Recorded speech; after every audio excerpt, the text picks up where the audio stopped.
আচ্ছা দিদি, আজকে আমি তোমার কাছে একটা জিনিস জানতে চাইবো। সেটা হচ্ছে যে তুমি কি শারীরিকভাবে সুস্থ আছো, বা তোমার শরীরে কি কোনো রোগ ব্যাধি এগুলো আছে? আমি তো মনে করি কোনো রোগ নেই, কিন্তু কথা খাওয়ার জন্য মানুষ দুর্বল হয়ে যায়।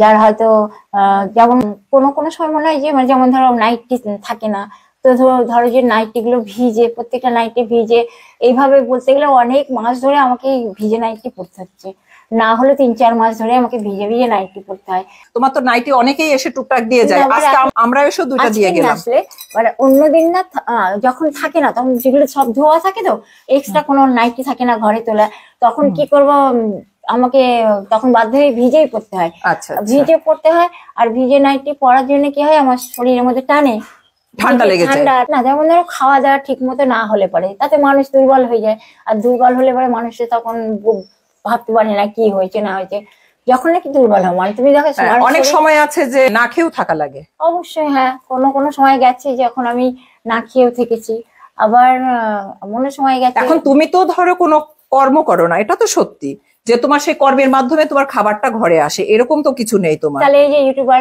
গুলো আসতো বা এখন তোমরা এসছো, তাহলে তোমরা কেন এসছো আমার কাছে এইগুলো জানার জন্য, বা আমাকে তোমাদের সামনে শো করানোর জন্য, বা আমার গান শোনার জন্য কেন এসছো?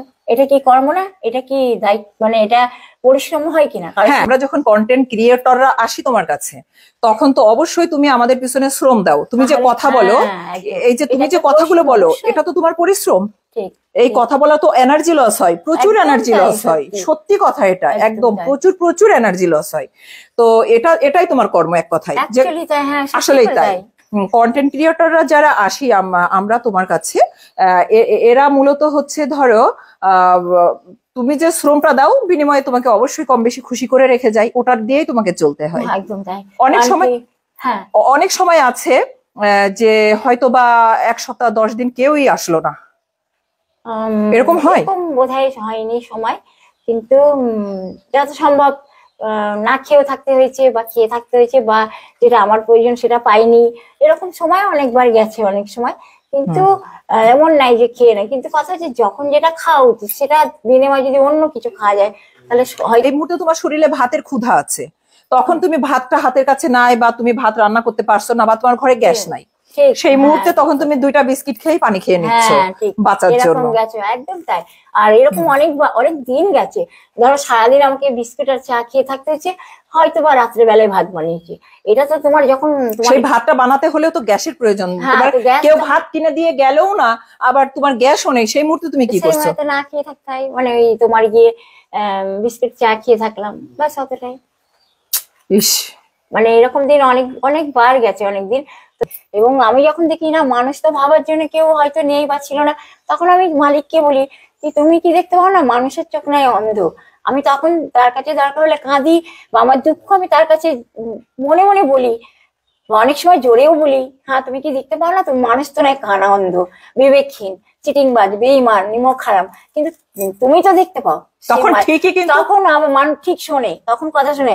আর যখন আমি যতটা নীরবে সহ্য করি, চুপ করে থাকি, তার কোনো প্রতিবাদ হয় না। যখনই আমি বলি তখনই মানে কোনো কন্টেন্ট ক্রিয়েটর তোমার সামনে হাজির হয়ে যায়, তখনই মানে কিছু আনার জন্য বা দেওয়ার জন্য চলে আসে। হ্যাঁ, তখন কিন্তু आशिकी में तेरी जाएगी जा मेरी टंग टंग टंग टंग टंग टंग टंग टंग टंग टंग टंग टंग टंग। আচ্ছা, আমিও গাই, একটু বলো। না, কাট হয়ে যাবে। আচ্ছা, তাহলে আমি ছেড়ে দিলাম, তুমি গাও।